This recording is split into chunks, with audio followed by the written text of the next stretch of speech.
Eh bien, bonjour, chers auditeurs de Radio Courtoisie, et bienvenue dans ce florilège des arts en direct.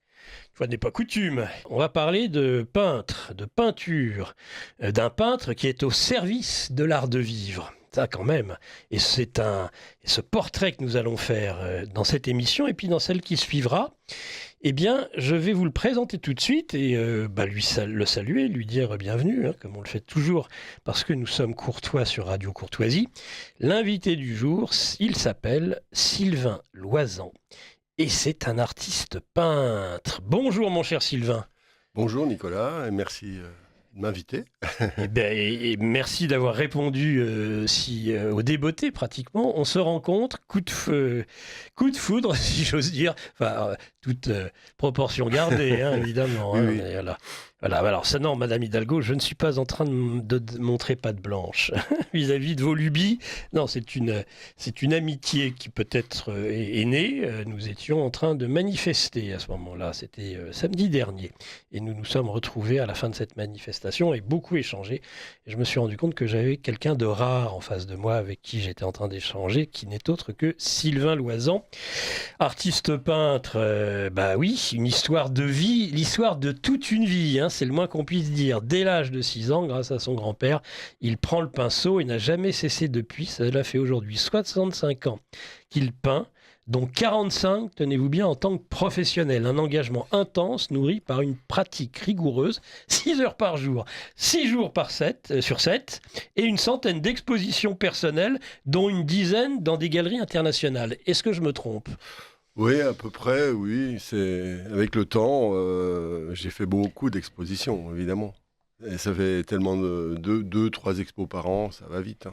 Mais alors c'est considérable quand même. 65 ans que vous peignez et vous vous êtes consacré professionnellement à la peinture pendant 45 ans. C'est-à-dire, cela faisait 20 ans que vous étiez déjà un peintre amateur, c'est ça ? Oui, c'est ça. Et expliquez-nous un petit peu. Vous êtes un peu comme Obélix, vous êtes tombé dedans Quelque part, oui. Parce que vous ne paraissez pas si vieux que ça. J'ai 71 ans quand même. Vous ne les faites pas.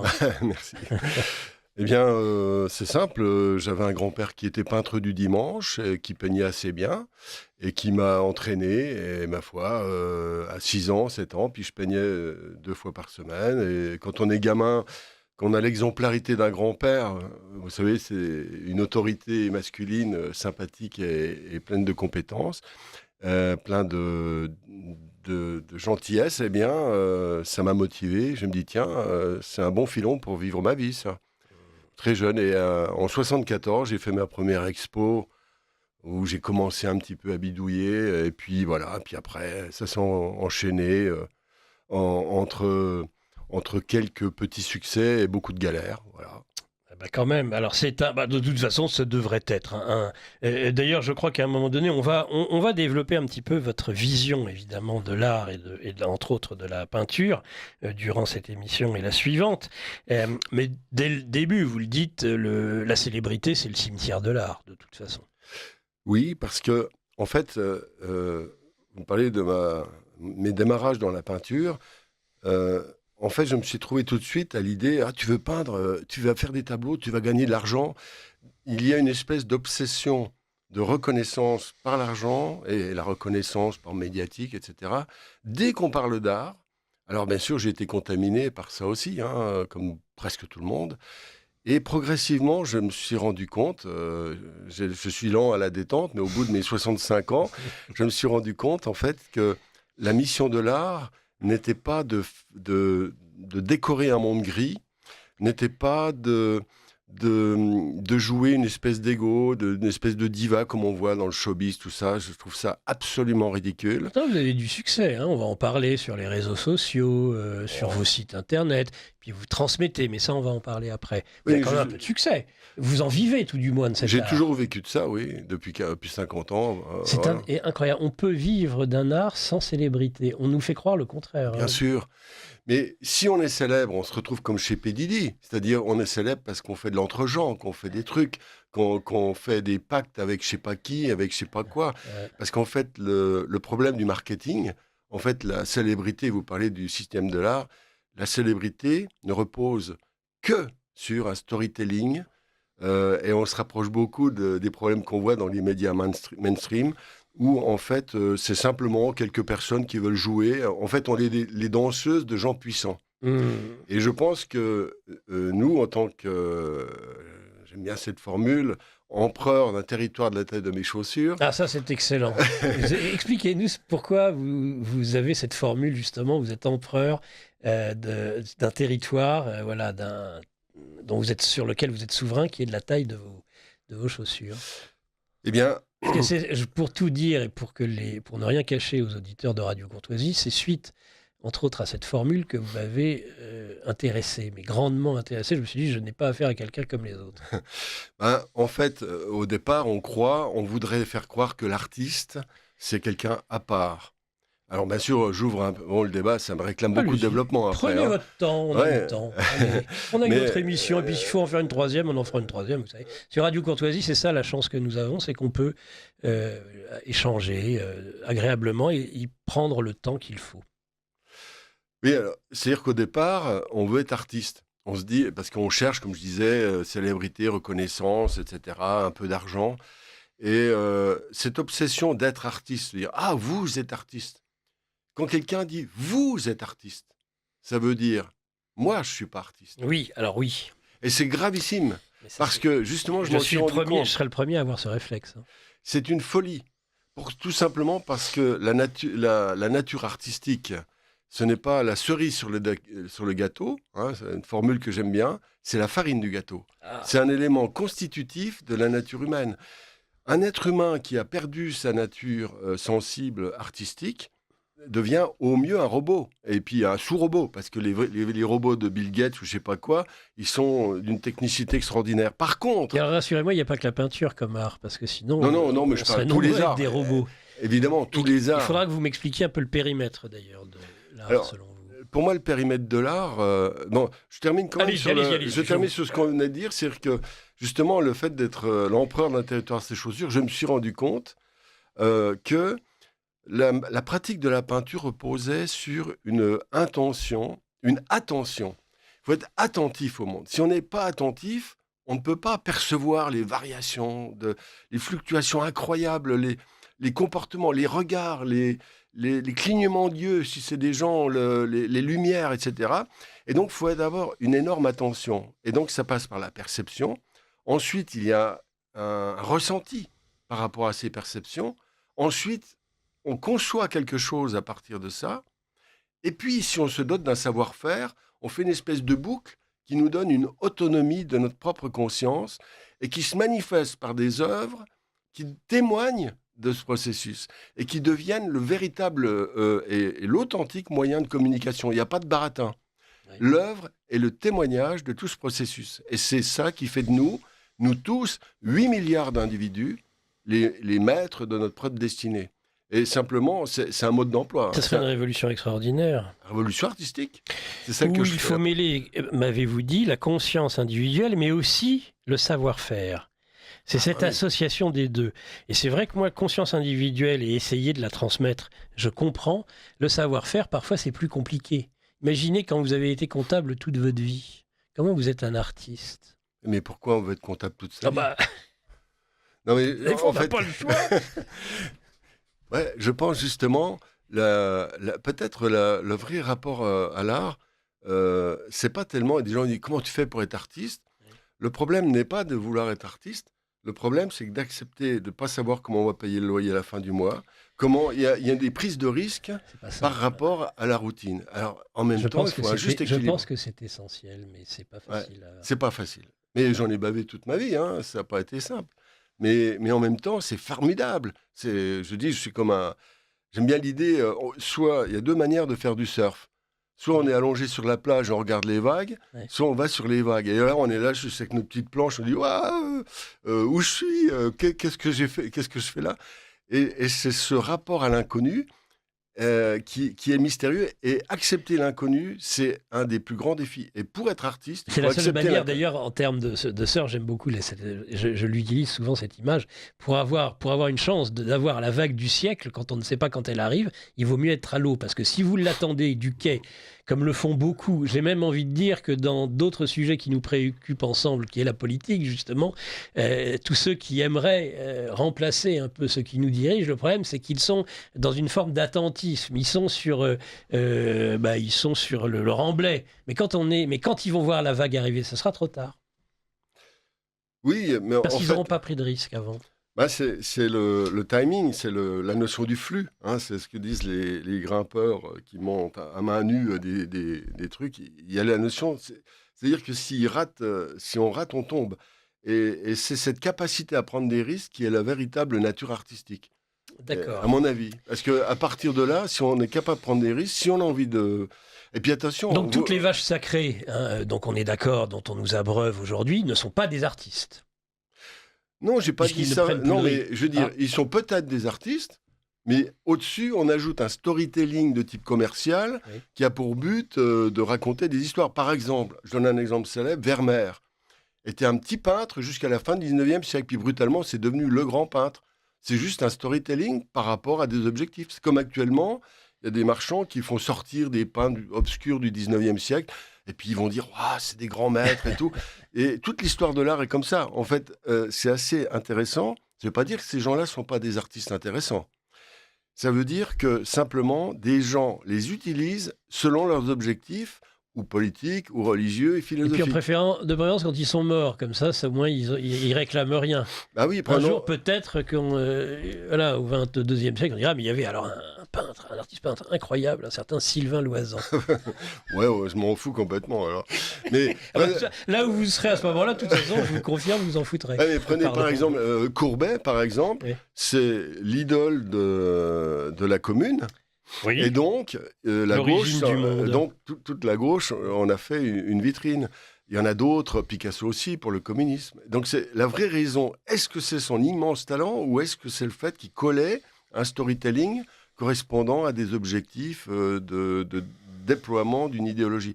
Tout est comme ça, en fait. Et Enfin, en un plus, jour que je vous mette en relation et surtout qu'on fasse des échanges avec l'exceptionnelle Aude de Kéros, qui est une des Ah oui, grandes bien. patronnes d'émissions de Radio Courtoisie. Et En depuis plus, c'est une longue de date. mes inspiratrices. Ah bah écoutez, Euh, elle m'a sur- donné son dernier livre dernièrement. Ah, J'ai juste le temps de le lire. Et à ce moment-là, nous l'inviterons avec grand plaisir. Qu'est-ce que vous dites? Ce parcours, vous l'avez toujours mené en toute liberté, sans attache ni contrat, on y est. Hein. Vous connaissez bien le monde économique et social de l'art, on est en train de le démontrer, vous pouvez en dire quelques mots d'ailleurs, mais vous en êtes toujours affranchi et un peu méfié. C'est les bouddhistes, ils disent vivre, c'est lécher du miel sur une lame de rasoir. C'est un peu pareil. C'est-à-dire on a besoin de vivre de ça. Donc, c'est le paradoxe. C'est en même temps un défi, une menace, en même temps une nécessité. Donc, il faut développer une vigilance extrême pour ne pas tomber dans le trop ou le pas assez. Et c'est justement aussi une approche artistique. Et c'est pour ça que l'art, c'est pas simplement une manière de peindre ou je sais pas quoi. D'ailleurs, vous m'aviez posé une question sur ce que j'appelle l'art. Ça mériterait un développement parce que là, si je vous parle de Le ça... périmètre de le l'art, périmètre justement, de parce l'art, que moi oui, je oui. m'inquiétais par rapport à tout un tas de personnes qui, du fait, et qui ne sont pourtant pas des robots, moi j'ai croisé des comptables, pour revenir à l'image du comptable, que ce ne sont pas des robots. Mais alors ils comptent toute la journée.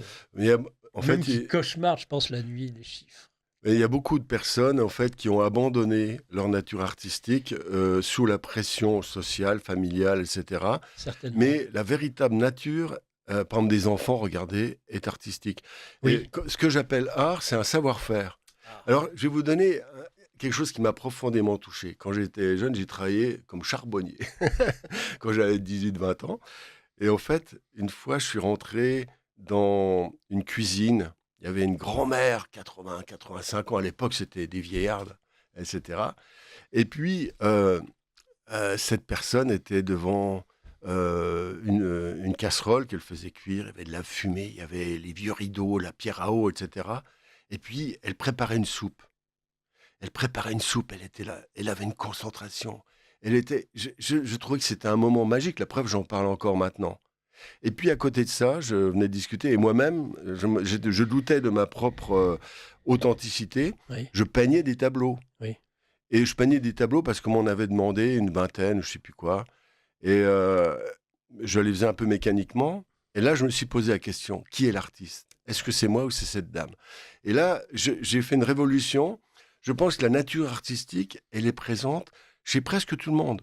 Dans la pédagogie, est-ce qu'on peut enseigner à quelqu'un sans être un artiste ? C'est-à-dire ressentir la personne en face, écouter ce qu'elle dit, soi-même choisir ses arguments, essayer dans une espèce de danse, de rythme, etc. On dit que, par exemple, la médecine, c'est un art à la croisée de plusieurs sciences, Oui. etc. Donc, il y a énormément... On parle d'un footballeur, on va dire, c'est un artiste. En fait, on utilise ce mot dans d'innombrables situations qui montrent bien de manière périphérique qu'il y a quelque chose qui se passe autour de l'art, parce qu'on se rend compte que quelque chose de magique se passe. Au foot, par exemple, même au foot. Et c'est ça qui est extraordinaire. Et puis, le fait de barbouiller des tableaux, j'en ai connu plein, des peintres. Dire, moi, je suis artiste, etc. Alors, ils avaient le look, ils avaient la casquette, et tout ça. Mais je leur posais des questions. En fait, c'était des commerçants. Et moi-même, j'ai souvent été commerçant. L'histoire de la lame de rasoir avec le miel. Oui. Et en fait, le problème, c'est que j'ai vu beaucoup d'artistes qui s'emparaient de l'image de l'artiste et qui, au fond d'eux-mêmes, n'exprimaient pas cette puissance, cette envie de vivre, de plonger sur la fameuse vague du surfeur. Et ça m'a profondément gêné. Alors moi, par contre, en parlant comme je parle là, je me suis fait éliminer de tous les artistes. Ce qui explique donc justement que c'est le côté social et de l'art. Vous connaissez ce monde, mais alors là, pour le coup, vous n'y mettez même pas un doigt de pied dans l'eau. Si, parce que j'ai été obligé. J'ai fait comme plein d'expos, j'ai vu plein de galeries, etc. Et en même temps, je suis respectueux. En fait, on ne peut pas demander aux gens d'être comme je suis. C'est pour ça, je suis l'empereur de ma vie et je ne veux pas me mêler de la vie des autres. Mais je les incite, dans leur logique de galeriste, aussi de devenir des artistes empereurs. Et c'est ça le véritable problème. C'est comme j'incite, pour ça je fais un appel. C'est pas le 18 juin, mais... Alors vous avez deux sites. Oui, j'en ai un pour la pédagogie. On va en parler de la pédagogie après. Et puis un autre pour la peinture. Je fais ma... Vous voulez nous les communiquer tout de suite? On les répétera d'ailleurs. Alors comment on fait pour accéder, Sylvain Loisan, à vos sites? Je rappelle. sylvainloisanattaché.org. Voilà, simplement, vous cliquez. Donc Loisan, Sylvain, tout le monde sait comment ça s'écrit. Loisan, le nom L-O-I-S-A-N-T. L-O-I-S-A-N-T, voilà. Et l'autre site? C'est cours de peinture pastel, Peinture Mania. Voilà, c'est mon fils qui a fait le site. Alors. Comment y accède-t-on? Ça, ce qu'on vient de dire? Ou est-ce que quand on tape Sylvain Loisan avec les moteurs de recherche, non, mais l'autre, c'est plutôt un site de formation. Donc, vous avez une chaîne YouTube aussi, je crois, avec plus de... Alors comment, celle-là, le chiffre à nouveau est important. 31 000 abonnés. Wow. Et en fait, c'est au début du Covid, je me suis lancé là-dedans. Et puis, voilà, à 65 ans, j'ai tout mis en route, l'usine à gaz. Ouais. Mais je suis devenu un jeune youtubeur. Et voilà, vous êtes devenu un jeune youtubeur de 71 ans. Il n'y a pas d'âge pour commencer. Il y a 600 vidéos quand même. 600 vidéos. On va y revenir sur tout ça. Donc là, c'est pareil sur YouTube, votre chaîne. Elle a un nom particulier? Sylvain Loisan. Sylvain Loisan. Et vous trouvez je crois que mon fils a ajouté Peinture Mania. Peinture Mania. Voilà. Vous êtes un maniaque de la peinture? Non, mais bon, c'est... Comme c'est mon fils qui a trouvé le nom, je trouve ça sympa, ne serait-ce que par le contexte. C'est amusant parce que là, vous êtes l'anti-star, donc on connaît Starmania tous. Vous êtes Peinturemania. Moi, j'ai l'impression à vous écouter que c'est aussi beaucoup l'art, une question de regard. Et que le regard que l'on porte, entre autres sur l'autre, est en soi toujours de l'ordre de l'art, de l'artistique. Oui, mais ça s'adresse à tout le monde, disait... Par exemple, on peut vous parler de comptable, mais on pourrait être un comptable artiste. Alors, je ne sais pas si le bilan serait tout à fait fameux et si on aurait les excédents et le bon fonds de roulement. Si ça dépend parce que, non mais je dirais, c'est une manière, toujours, justement on parle du regard. Ouais. La grande différence, c'est que le regard est porté par deux choses, c'est l'attention et l'intention. Oui. C'est-à-dire que quand on regarde quelque chose, on le regarde parce qu'on peut avoir une intention, une intention positive ou une intention... et le fait d'être très concentré, avoir l'attention, permet, comment dire, d'avoir un regard très puissant, en fait. Mais est-ce qu'on commence pas par l'intention? Non? Les deux peuvent arriver en même temps. Par exemple, Ouais. vous pouvez être percuté par une situation et qui fait que vous êtes très attentif, et puis il y a un bouillonnement, et vous vous emparez de ce qui se passe, et puis pour avoir une intention, ah, ça, je vais le faire. Et puis, donc, lancer une intention. Voilà, par exemple, simplement. Pour le peintre, évidemment, le regard, ça, c'est l'œil, le coup. Ce que vous décriviez sur cette dame qui cuisinait, c'est vraiment le regard. Mais en fait, si on regarde bien, toute la journée, les 8 milliards d'êtres humains sont confrontés à des situations mystérieuses. Et Je on suis- passe notre temps à se regarder les uns les autres. Mais parce que on est abruti par des conditionnements de toutes sortes, par la télévision, par les mainstream. Je peux dire du mal des mainstream ici, ça va? Oh, bah, oh. Alors, sauf que le mot mainstream, amenez-moi le cochonnet. Ah, ça va être 1 euro, monsieur Loisan. Ah bon? Oui, J'ai et puis plus le alors, droit de le non, dire. ben, mon cochon qui fait groin est trop loin. Là. Je le prendrai à la pause. Méfiez-vous. 1 euro dans le cochonnet. Mainstream, non. Mais disons, comme le dit Slobodan Despot, médias de grand chemin. Médias de grand Voilà, chemin. comme il y a des bandits de grand chemin. Voilà. Mais en fait, le problème, c'est que ce problème de la perception, c'est quelque chose de naturel. Par mon grand-père, comment j'ai appris la peinture? C'est parce que je voyais mon grand-père qui était là, comme ça. Quoi qu'il est mort, il avait 61 ans, j'en ai 70, ça me fait drôle, j'ai l'impression d'être un jeune.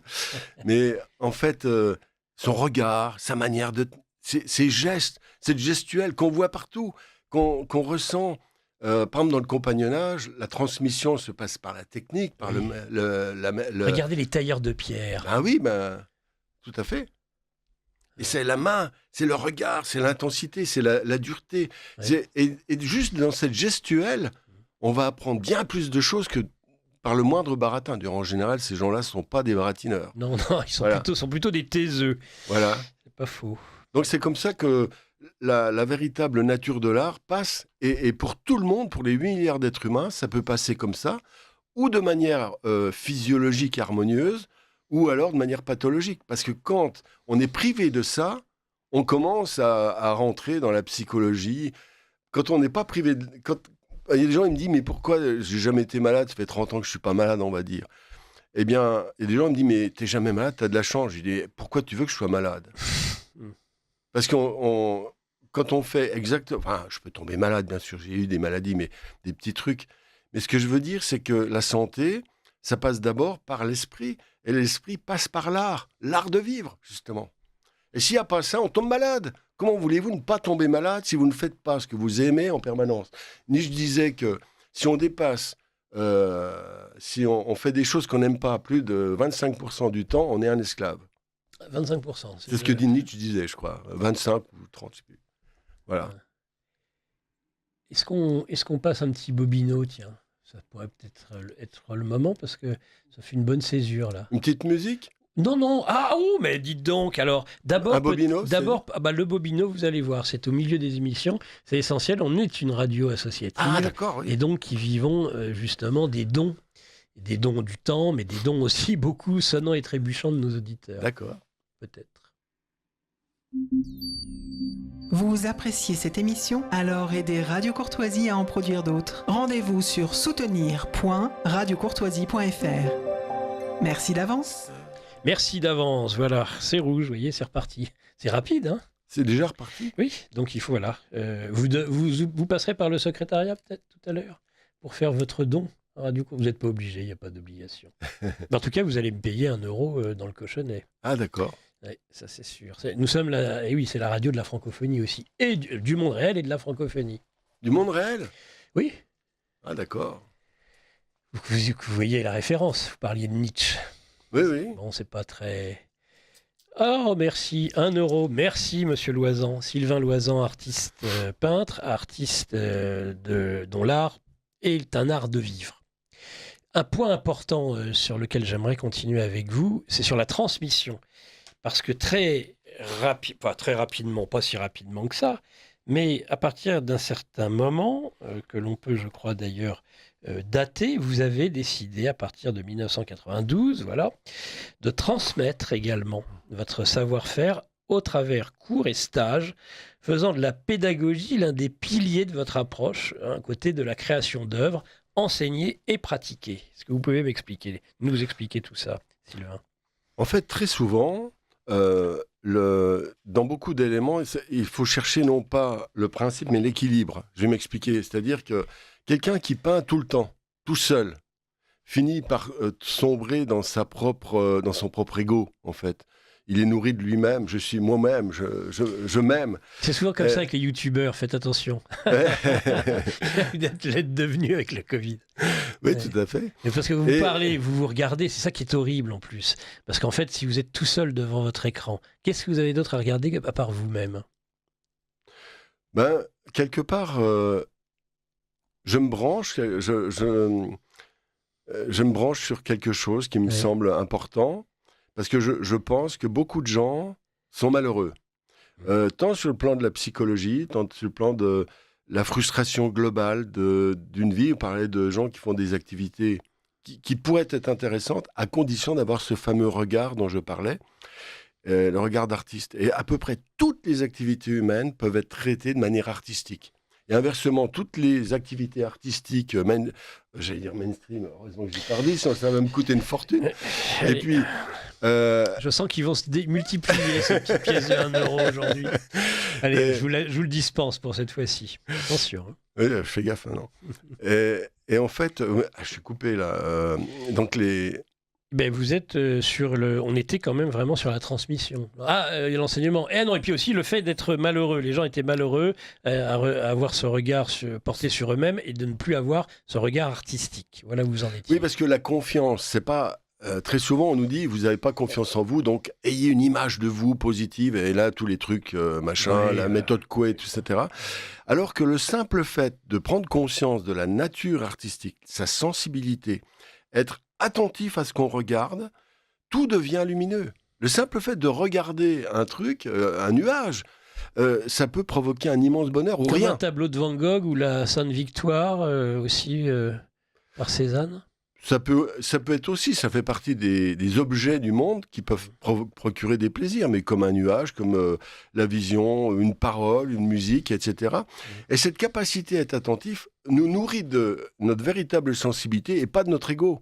C'est-à-dire, nous sommes une boule de sensibilité, de conscience, et à ce moment-là, grâce à la pratique artistique, au regard artistique, quoi que l'on fasse, notre vie devient intéressante. Alors qu'à l'inverse, il y a d'innombrables peintres, musiciens, etc. En fait, c'est des boules d'ego. Ils sont là, les pauvres, ils sont comme Macron, quoi. Je peux dire du mal. Oh là là, bon, vous gênez pas. En fait, le problème, c'est que ces gens-là s'enferment dans leur ego et puis cherchent sans arrêt à repeindre leur ego pour le montrer aux autres. Regardez comme je suis beau, regardez comme je suis beau. Moi, je suis un artiste, Ce sont des pitres, en fait. Et bien sûr, on peut être un artiste aussi. On n'est pas obligé d'être un crétin quand on fait de la peinture ou de la musique. Mais globalement, le système pédagogique nous pousse à devenir des crétins dès qu'on pratique des arts. C'est pour ça que j'ai voulu... Et pas qu'à l'ENA, donc. Non, il n'y a pas qu'à l'ENA, c'est partout. C'est pour ça que j'ai voulu enseigner, et puis avec passion, voilà. Alors justement... Est-ce que vous voulez nous parler de ces expériences? Par exemple, vous aimez aussi ces spectacles. Pour vous, l'art, il doit en plus, il est bien qu'il se... Alors, il peut y avoir l'atelier du peintre, mais vous aimez aussi qu'il puisse se réaliser devant des personnes qui vont, voire même y participer. Hein, je crois que vous avez un certain nombre d'expériences comme ça aussi avec des enfants, avec d'immenses fresques. Vous pouvez nous raconter quelques petites anecdotes? Alors, et puis après, juste quand vous aurez terminé ça, vous nous direz quelle musique vous voulez qu'on passe. Alors oui, c'est par rapport on a parlé de jeux interdits et l'anonymat. Oui. Et justement, je souhaite, même si j'ai fait le métier, je suis dans un monde, donc je suis coloré par ce monde. J'ai besoin d'être un peu connu, de gagner un peu de sous, de gagner... Donc je joue ce monde, l'histoire de la lame de rasoir avec le miel. Mais parallèlement à cela, comme pour un système d'équilibrage, j'ai aimé enseigner d'une part, parce que c'est un contact direct, une relation, comme le grimpeur qui est face à la roche. Donc, il y a un contact direct avec la réalité. Et puis, d'un autre côté, j'ai voulu réaliser des œuvres en collaboration avec des gens, sans tomber dans la logique gauchiste qui fait que tout le monde est artiste, tu fais une tâche, oh super, c'est super. Ah, C'est grotesque ça. justement. Et c'est l'art de, justement, Madame Hidalgo. Je peux Mais dire en du fait, mal c'est de Lucie oui, non, mais on en a déjà dit du mal. Tant qu'on reste on continue, dans là. un cadre légal, on peut dire du mal de qui on veut, mais voilà, Non, je dis pas du mal, sans mais aller c'est jusqu'à l'outrage ou le crime de lèse-majesté. Non, mais en fait, simplement, il y a une idéologie de type politique, mièvre, rabougri, qui voudrait faire croire que l'art, c'est pour tout le monde sans effort. Il faut faire des efforts énormes. Mais si vous faites du sport, vous croyez pas Faites bien de le préciser, là. Hein, parce que La ceux grande qui- différence, moi, c'est la même chose qu'eux, avec beaucoup, beaucoup, beaucoup de travail. Voilà, c'est pas compliqué. Et c'est ça la grande différence. Or, il y a beaucoup de gens qui ne veulent pas travailler et qui voudraient quand même accomplir ça. Ce n'est pas possible. C'est comme si vous voulez faire un marathon, il faut s'entraîner tous les jours. Eh bien, voilà, c'est ce que je propose, c'est un marathon finalement. Vous dites, hein, considérant qu'une action artistique n'est pas un acte isolé, mais un organe faisant partie d'un organisme, toutes ces expositions, tous ces stages sont accompagnés par des démonstrations et des débats conférences. Hein, en fait, si vous voulez faire fonctionner un cœur en dehors du corps, ça coûtera 2 millions d'euros par an. Vous le mettez à l'intérieur du corps, ça coûte juste un petit peu de nourriture. Et en fait, le problème, il est là, c'est que nos activités ne sont pas conçues comme un organisme qui s'auto-génère, qui se féconde, tous les éléments de notre vie d'artiste. Hein, vous savez, l'empereur, il y a différents niveaux. Il y a le niveau financier, il y a le niveau spirituel, il y a le niveau pédagogique, il y a le niveau... Tous les éléments constituent une espèce de bulle, une synthèse. Vous voulez dire que tous les actes font une image singulière, c'est ça? Un organisme. Un organisme. C'est-à-dire, pardon, excusez-moi. quand je fais pas de différence quand j'enseigne, quand je peins, quand je fais des démonstrations, quand je suis ici, pour moi, c'est un processus global de tentative d'avoir un peu de conscience pour créer un organisme, quelque chose qui est vivant, autonome et complet, qui permet de communiquer directement à partir de, comment dire, je suis pas un spécialiste. Il n'y a rien de pire qu'un spécialiste. C'est quelqu'un qui sort son cœur et puis qui demande, ça demande une énergie folle et ça sert à rien parce qu'on ne peut pas bouger si on a le cœur en dehors du corps. Le but, c'est qu'il nous permette de vivre et d'accomplir des choses. Uh-huh. Et le problème, justement, cette approche artistique, je la vois comme une globalité qui nous permet finalement d'être totalement autonome et totalement relié au monde, avec les autres et avec soi-même. Voilà, c'est ça pour moi, c'est simple. Hein, Qui donne du sens. Et qui peut-être donne du aussi. sens. Et ça, on va y revenir. Allez, un petit choix de musique. Au Alors, hasard. là, un petit mot sur l'anonymat. Allez-y. Le morceau, en rigolant, j'aime toujours dire ça. Vous pouvez le commenter a posteriori aussi. A posteriori. Comme vous voulez. Ouais. C'est comme vous voulez. Bon, Allez, alors vous êtes voilà. lancé. Allez, faites On- votre petite explication si vous voulez, puis après on passe le morceau de musique. Allez-y. En fait, un truc formidable dans l'histoire de l'art et l'histoire de la culture, c'est la présence d'innombrables œuvres qui témoignent d'innombrables talents, d'innombrables envies, d'innombrables envies de vivre dans tous les sens, prenons les cathédrales, prenons dans l'architecture, dans la peinture, et d'innombrables personnages qui ont créé ça. C'était une jeune fille qui s'appelait Anne.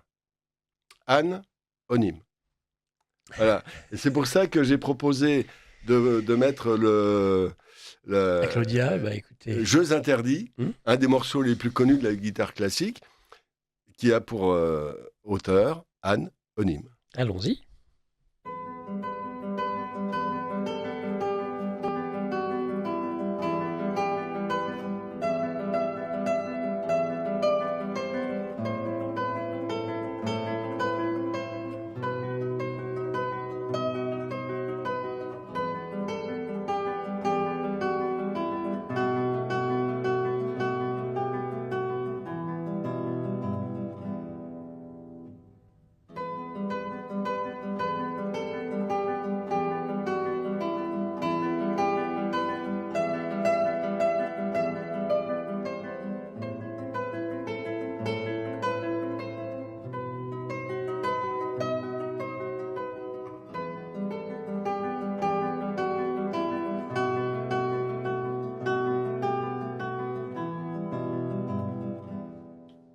Et voilà.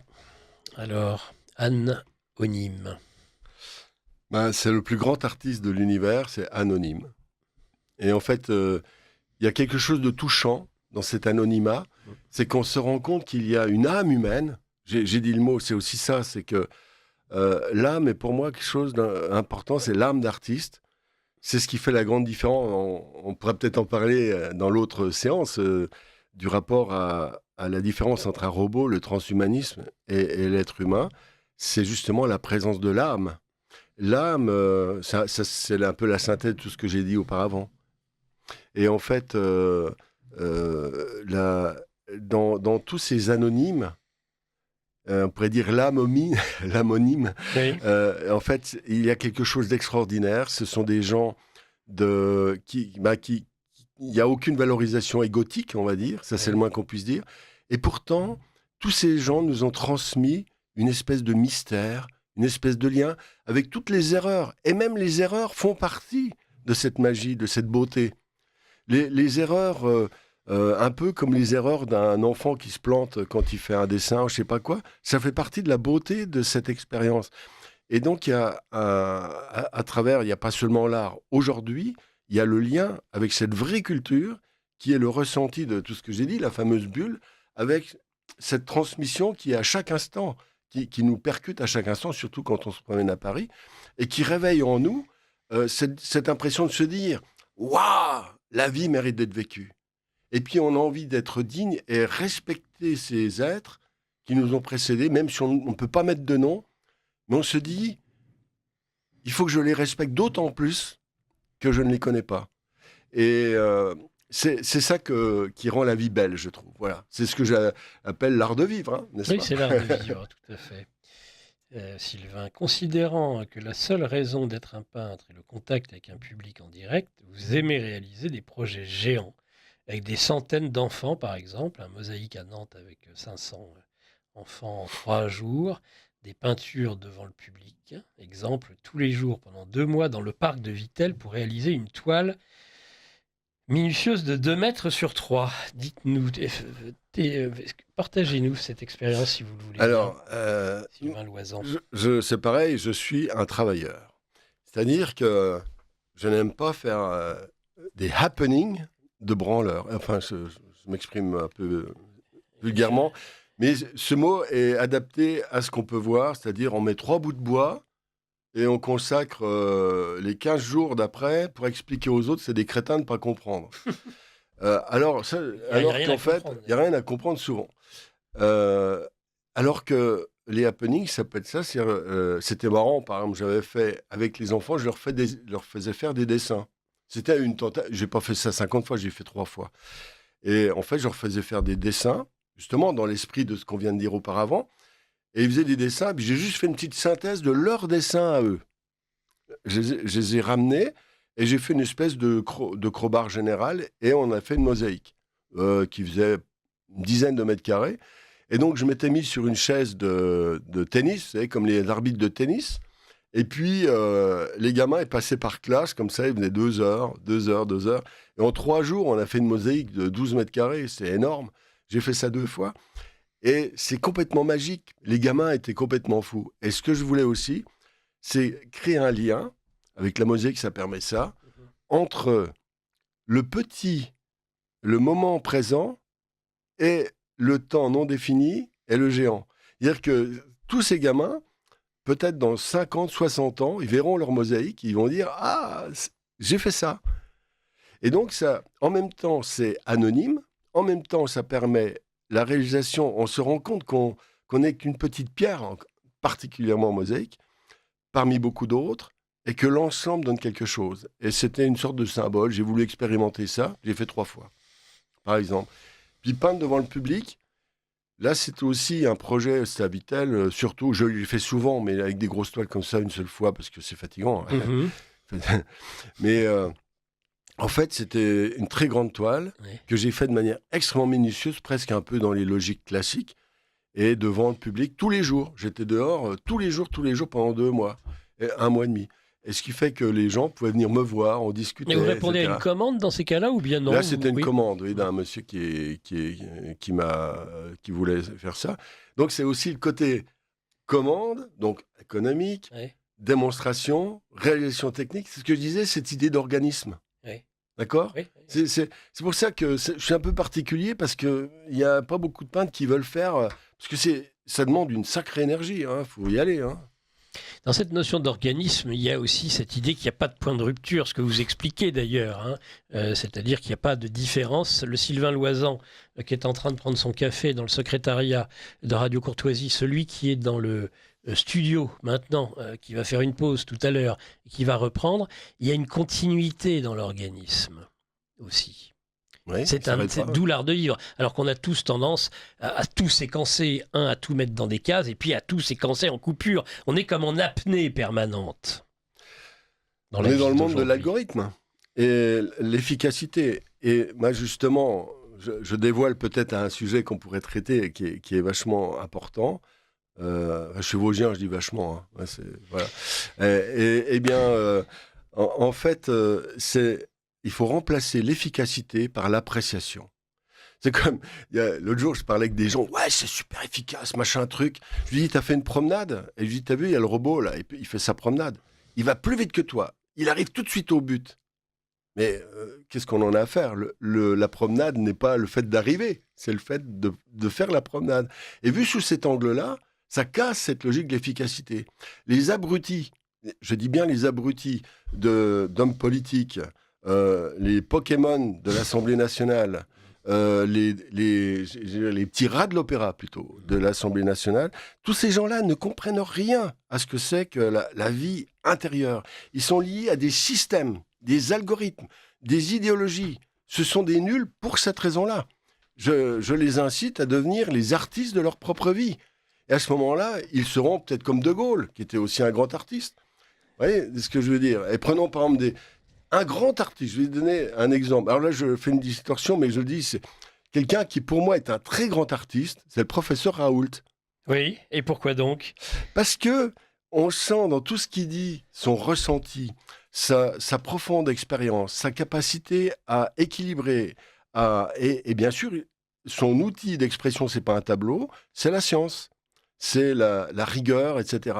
J'ai écouté toutes ses conférences. Je l'ai jamais pris une seule fois en défaut, aussi bien dans sa sensibilité, et même quand il fait un peu le kéké, qu'il dit « je suis le meilleur », etc., ça me fait rire, c'est une attitude d'artiste, un petit côté gaulien. Et en fait, vous voyez, j'ai fait une petite distorsion, mais parce que c'est vrai, je voulais parler du professeur Raoult, qui pour moi est un grand artiste. C'est bizarre hein, ce que je dis. Voilà. Je lui dirai la prochaine fois que je l'aurai en ligne.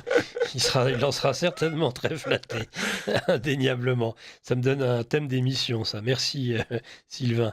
Sylvain Loisan, Loisant. Il y a 2 questions déjà d'auditeurs. C'est bien le matin comme ça. C'est bien, c'est bien. À parler de cœur. Bonjour à tous, excellent invité, un artiste qui ne soit pas de gauche, cela existe donc.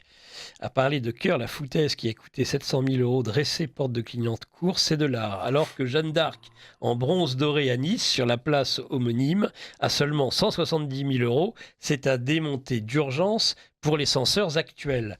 Pourriez-vous rappeler le nom de votre invité et les sites, je pourrais ajouter, pour découvrir ses œuvres? Donc Sylvain Loisan, Sylvain et Loisan, Loisant, hein, qui n'a pas et qui ne veut pas accéder au Star System, si je pouvais me permettre ce mot, évidemment, puisque c'est le cimetière de l'art, dit-il. Les sites, la chaîne YouTube, s'il vous plaît. Surtout sur la chaîne YouTube, il y a 600 vidéos, dont une centaine sur le côté un peu philosophique, comme des sujets que je traite là, quoi. Voilà. D'accord. Alors, la chaîne... Alors, allez, rappelez. Donc, c'est... Sylvain Loisan, YouTube. Vous tapez Sylvain Loisan, oui. vous arrivez sur YouTube. Et pour les sites internet, rappelez-moi. sylvainloisan.org. Voilà. Et puis, il y a l'histoire de Peinture Mania ou quelque chose. Peinture Mania, mais simplement, mais déjà, rien qu'avec ça, moi, il y aura plein de liens. Vous pouvez vous abonner, à ce moment-là, vous aurez des liens automatiques. Voilà. On s'abonne, on met des pouces, on clique. Voilà, exactement. Le mot art vient de... Ah, ça va vous plaire. Le mot art vient de artes, qui vient de l'indo-européen sanskrit. Artha, qui veut dire vrai. authentique. Dans le monde d'aujourd'hui du règne du mensonge, de l'imposture, de la marchandise, le véritable artiste n'est-il pas considéré comme un farfelu subversif, sauf s'il devient rentable, source de profit? Je pense que vous êtes d'accord avec ça. Tout à fait, mais c'est beaucoup plus grave que ça, parce qu'il y a d'une part la marchandisation, storytelling marchand, qui est... Là, c'est un sujet à lui tout seul, on ne peut pas le démarrer peut-être comme ça, mais en fait, le vrai problème, il y a un autre problème, c'est celui, ça rejoint à ce que disait la personne qui a écrit, c'est que l'art ne doit pas être subventionné. Si on subventionne l'art, on le tue. Imaginons qu'un État débile dise, voilà, on donne 1 000 € à toute personne qui fait un tableau rose. Eh bien, il y aura 200 millions de tableaux roses demain. On est d'accord? Oui. Donc, la subvention est aussi grave et dangereuse dans la culture que dans l'agriculture. Ça détruit la culture. La vraie culture, c'est celle qui vient de tous les empereurs de notre société, les 65 millions de Français, 68 je crois, d'empereurs français, les 8 milliards d'êtres humains. Ça doit jaillir spontanément et ça doit s'évacuer à travers le temps. Certainement, aucun petit fonctionnaire, aucun petit homme gris ne doit décider de ce que c'est que la culture. Bordel! Je ne sais pas si vous êtes d'accord. Il faut laisser à l'empereur son empire. Rappelez-nous qui est l'empereur. Parce que ceux qui auraient suivi l'émission en cours vont se dire, mais pourquoi il nous parle d'empereur, Sylvain Loisan? Notre véritable nature, c'est d'être des êtres sublimes, d'accomplir notre propre énergie intérieure, être capable de ressentir, de vivre, d'avoir une autonomie. Être capable, donc, même dans le plan matériel, de trouver des biais, relever des défis pour pouvoir vivre matériellement. Et ce processus est souvent difficile, mais magique et merveilleux. Et c'est une globalité, et c'est ce que j'appelle être l'empereur d'un territoire de la taille de mes chaussures. Voilà. De la taille de vos chaussures, c'est exactement ça. On était sur le sens. On peut peut-être terminer au moins cette émission sur ce peintre... Portrait de Sylvain Loisan, un peintre au service de l'art de vivre. Peut-être revenir sur la notion de sens dans l'art. C'est-à-dire que, j'ai évoqué ça tout à l'heure, l'art est une menace pour tout système qui est déjà organisé. Pourquoi? Parce que l'art, c'est un bateau, c'est un connu qui flotte sur l'inconnu. On accepte l'idée d'inconnu. Or, les petits hommes gris détestent l'inconnu, oui, et donc détestent les artistes. Et donc, qu'est-ce qu'ils font? Ils les enferment ou dans une image commerciale, ou dans une image idéologique. Je parlais de Courbet, je parlais de tous ces gens qui sont répertoriés dans les musées, etc., et qui sont, bien sûr, idéologiquement conformés. Eh bien, ces gens-là, ne veulent pas que les artistes accomplissent leur rôle. Et le meilleur moyen, c'est de s'emparer de l'image de l'artiste. Et je dis, les artistes, c'est d'être une nourriture croustillante pour l'esprit, normalement. Spontanément, d'âme à âme, j'ai envie de dire. Oui. Et il se trouve que ces gens, voyant la menace, ont créé des storytelling pour tout, des images pour tout. Et j'ai simplement envie de dire, la question du sens, elle n'est certainement pas idéologique. Elle est au coup par coup, œuvre par œuvre, rencontre par rencontre. Et c'est ça qui crée une espèce de tsunami d'intelligence, de bouillonnement, de joie. Et pour résumer tout ça, j'ai envie de dire, si tout ça correspond à une nourriture, j'ai envie de dire, c'est comme manger une pizza. Eh bien, les vrais artistes proposent des pizzas, et les petits hommes gris proposent des images de pizza. Et je vous assure que quand j'ai faim, je préfère manger une pizza qu'une image de pizza. Ça me rappelle une formule de Philippe Muret justement sur ce sujet, mais aussi la façon dont on va capter le véritable artiste, parce que ce que vous dites, ça ressemble à ce que Muret disait justement, il appelait ça son article mallette ou concept dans la civilisation, c'est-à-dire par exemple la Provence. La Provence, c'est la Provence. Mais qu'est-ce qu'ils en ont fait? Ils en ont fait des images, des cartes postales. C'est comme ces plus beaux villages de France. C'est une horreur. Ils en ont tué l'esprit, ils en ont tué l'âme. Et entre Cézanne, le Cézanne qui revenant le soir à Aix-en-Provence voit ses luminaires, il dit ça y est, c'est la mort de la civilisation parce qu'il ne voit plus le ciel. Ah oui, Voilà. Mais le ciel, un monde réel, vous voyez, dans le monde réel. mais c'est pour ça que, d'après ce que vous dites, c'est le problème des petits hommes gris. J'aime bien ce terme-là, même si c'est... voilà. Pourquoi ? Parce que, en fait, les petits hommes gris croient que le monde ne peut s'améliorer que par la technicité, la technologie, l'apport sans arrêt d'usines à gaz de plus en plus complexes. Et si l'usine à gaz est insupportable, rend la vie insupportable, c'est qu'elle n'est encore pas assez usine à gaz. Donc, en fait, moi, je dis exactement l'inverse. Voilà. Tous ces gens-là, ce sont... moi, je suis violent, je reconnais. Ne le soyez pas trop quand même, attention. Non, mais en fait, ces gens-là n'ont pas compris la nature humaine. Et j'invite les gens, et c'est pas compliqué, parce que je pense que ce qu'on a dit Ils aujourd'hui... n'ont même pas compris leur propre nature. Mais non, ils sont pris dans l'image, la fameuse image. Ils sont des images de pizza, en fait. Ce sont des images de pizza qui se regardent dans la glace. Et en fait, ils sont incapables de comprendre ce qu'on a dit ce matin. Et je pense que ce qui a été dit ce matin, j'invite les 8 milliards d'êtres humains qui nous écoutent au moins. À s'emparer de ça et se dire, je vais devenir l'artiste de ma propre vie. Je vais vivre intensément, comment dire, parce que c'est pas un problème d'orgueil, c'est être humble que d'être le représentant de l'univers. Hein, il y a un truc qui m'amuse beaucoup, c'est... Il va falloir nous expliquer le représentant Alors, de l'univers. je donne cet exemple-là, c'est... Mais il reste qu'1 minute 30, mais on continuera la prochaine fois par ce biais-là. Je donne juste cette phrase. Allez-y. Il y a le fondateur de l'aïkido, Morihei Ueshiba, on lui a demandé, est-ce que vous pouvez être vaincu ? Il l'a regardé, le journaliste qui lui posait cette question, il a dit « L'univers ne peut pas être vaincu ». Voilà, ça résume l'art, en fait, tout simplement. Sylvain Loisan, Loisant, avec sur des moteurs de recherche, sur YouTube. Vous allez le trouver, et puis il a une belle communauté. Et il transmet en même temps qu'il est un artiste depuis toutes ces dizaines d'années, et depuis qu'il est à l'âge de 6 ans, rendez-vous compte. Et là, il en a un petit peu plus aujourd'hui. Merci pour cette belle émission. Tiens, j'ai le temps, pour une fois, de faire une petite publicité. C'est un sujet qui n'a strictement rien à voir. Vendredi 25 avril 2025 à 20h, l'accès est à partir de 19h, concert exceptionnel de trompe de chasse. Me pardonneront tous ceux qui sont ennemis de la chasse à courre. En cas d'intempérie, concert dans l'Orangerie. C'est à Valençay, dans le magnifique parc du château de Valençay. Et vous y aurez le cercle Saint-Hubert-Babéry, les échos de la Vernus et les échos de Gâtine. Entrée 7 € organisée par les échos de Gâtine avec la participation de la ville de Valençay et le syndicat mixte du château. Il y a même une buvette. Hein, voilà, on fait un petit peu de publicité aussi sur Radio Courtoisie. C'est un art aussi, que cet art de la trompe de chasse. Oui, sans doute, ouais. Ouais. Je vous y inviterai, tiens. Allez, merci Sylvain Loisan pour cette belle émission. Puis donc, on se retrouve dans 2 semaines. Merci à vous, et j'ai été très heureux de parler de l'art.